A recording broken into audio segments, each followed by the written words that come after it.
Hello, hello! It is your boy David. And Wendy. And Wendy, we're here with another one coming at you live from Tampa, Florida, St. Petersburg, Clearwater area. So today, what are we getting into?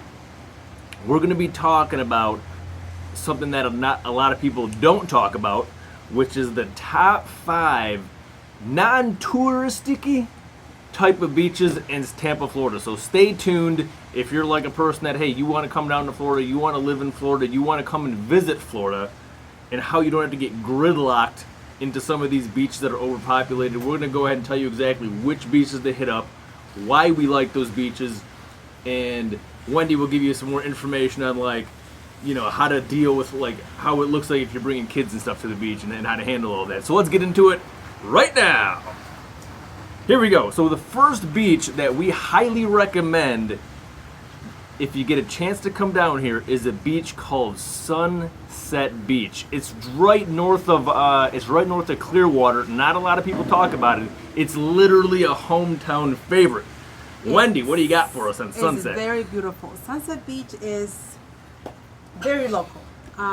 It's also one of the best things about it is that it's really good to see a sunset from Sunset Beach. You just have to see it. It's named Sunset for a reason.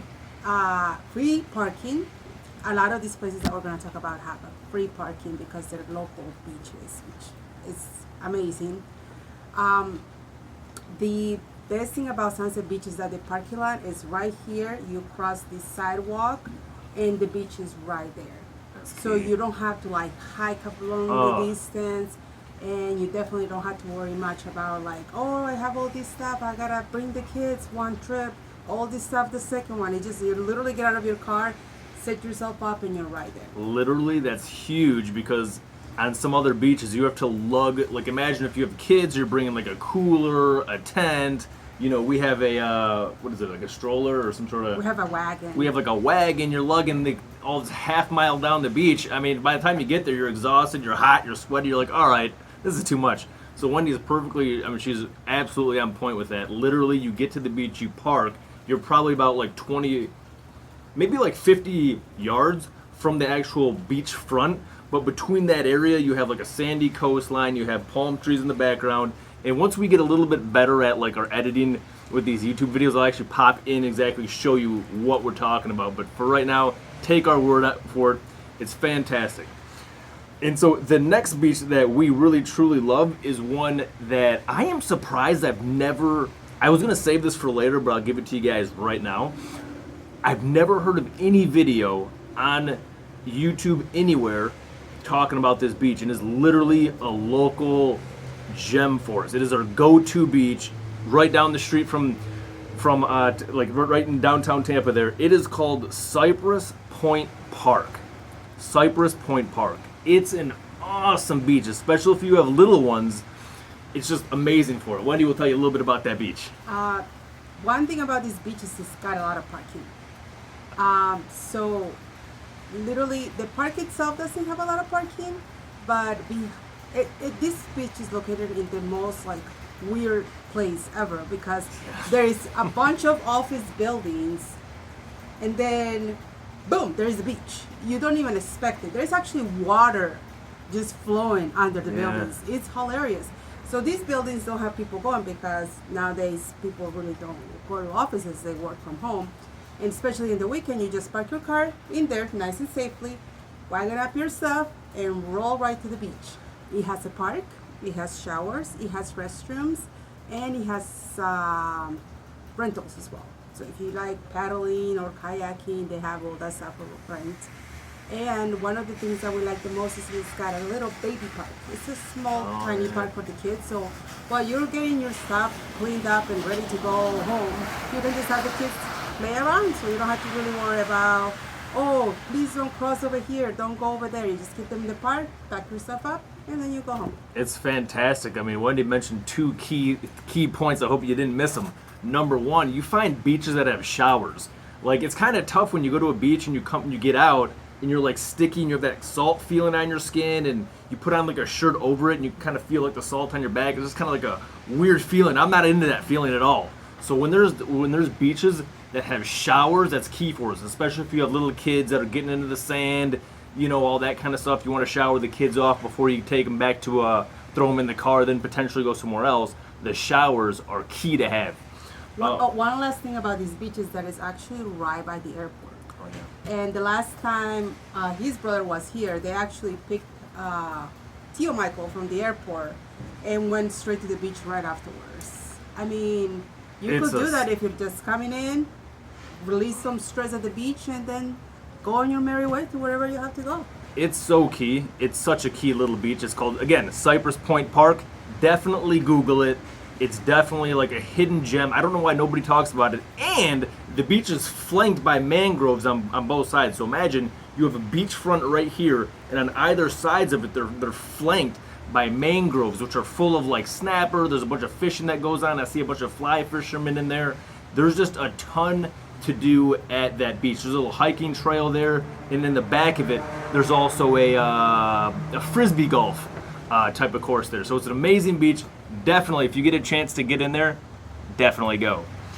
And so our third beach that we really like also is one called Honeymoon Island. Honeymoon. Now this is a little bit touristic. It's not really touristic. How do I say this? But it's very popular. This is it's well known by the locals. So you'll actually find a little more people there. There is I don't want to call it a cover charge, but to get into the beach is a state park. So that's about $8, I believe, to get into that beach. Plenty of parking. We were actually just there this past weekend. And so there's plenty of parking there. The beachfront's fantastic. The sand is super soft. And it's a really cool place. Make sure you bring your goggles because there's some awesome little, what would you call that? There's like that little ledge where the... It's like a rock barrier for the waves for kids. It makes it safer for kids because you keep your kids on the other side of the little rock barrier, and the waves, doesn't matter how high they get, really don't hurt the kids. They don't roll them around, keeps them safe, and it's kind of like deep enough that they can swim but not drown. Yeah, you know what I'm saying? Yeah, it's deep enough, so it's probably like 4.5 feet deep. So if you have like some youngsters, under 5 years old, you don't have to worry about them too much. Still keep your eye on them, but yes, never leave your kids unattended at the beach. Yeah, it's a fun beach. Also, I want to point out it has showers as well. So when you get out of the beach and you're ready to get home, you can just rinse off really quick and you're on your merry way. So that's a pretty fun one as well. Number 4, this is a little bit more well known. It's just above Clearwater. It's called Indian Rocks Beach. There's showers there. And when there's showers, there's also free parking, but it's selected. There's only like 4 or 5 slots, but like I'm trying to think of how to mention this. You have to park on the streets when you get to that beach, but there's about 4 or 5 free slots followed by the residence parking. So if you get there early in the morning before 10 a.m., you can typically find yourself a good spot to park at. The one thing about Indian Rocks is that it's actually very popular for rentals. David's family actually rented a big house last December, I think it was, and we all were able to stay there and walk to the beach. If you are looking to make a weekend or a week of a family trip, this is the place to go. You got the beach, there's botanical gardens, Clearwater is close by. You're not that far from downtown, so it's kind of like you just jump on the freeway and you're downtown. So it's a really good place to visit. Also, to finish up on that point too, when we were there last time, we saw in the morning, it looks like it's actually a good spot for fishing. So you can actually fish from the shoreline there, and just make sure that the fish are the right size. You don't want to get caught with a small fish, and then you'd be in some trouble there. But we saw a bunch of people like that that just got done fishing. There's tens of fish dead. But they were all kind of like, what do you call it? They were kind of sliced up. Headless. Yeah, but they were all taken. But that if you get a chance to go, that's another amazing beach. And to finish up the top 5, here's the last one for you. It is Fort DeSoto Beach. Now, that one also, I believe it's a $7 charge to get in, but it's absolutely worth it. It's absolutely a beautiful beach. And the cool thing about that one is... the fort. The fort. The fort's, Do not miss walking the fort. It is in perfect condition, kind of. It has like cannons and everything in it. It's just beautiful to see it. It's very historic, so don't miss the fort. Yeah, take the kids there. I mean, it was fun. We had our kids running around on the fort. It was amazing. They had such a fun time there, and so that just adds to, there's a lot of history there. They go into the history of it all. Fort DeSoto Beach is fantastic. The water is fantastic as well. Actually, every one of these locations have absolutely fantastic water. When you get a chance to get there. Now, also we have one extra one for you as well here, and this is not a beach. This is a natural spring that resides in the Tampa area. Again, nobody ever talks about it. We went there. There was like maybe three other families on like a Saturday morning. I mean, there was nobody there. And this is called Lithia Springs. Lithia Springs. It's about half an hour outside of Tampa, but it is a fantastic spring. It's about, I think it's anywhere from about maybe 12 to 15 feet deep at its very deepest, but it's fantastic. We were there, we were doing some snorkeling. There's literally schools of fish that are there. It's fresh water. We just absolutely loved it for the kids. Yeah, the kids absolutely loved it. They found a baby frog that they chased for a while, the poor thing. Oh my God, I felt so bad for that frog. The baby fish really gets the kids going. Like it's one of those places where you can teach a lot to the kids. Like the kids wanted to know why the fishes were all together. I told them because it keeps them safe. So it's beautiful. It's clear. It's clean water. Crystal clean. It's a wonderful place for them to just explore. Yeah, it's a fantastic little state park. Again, that's Lithia Springs. I'll go ahead and I'll actually make a list in the description below of just, I'll name out every single one of the beaches we just mentioned and this Lithia Springs State Park that we just talked about.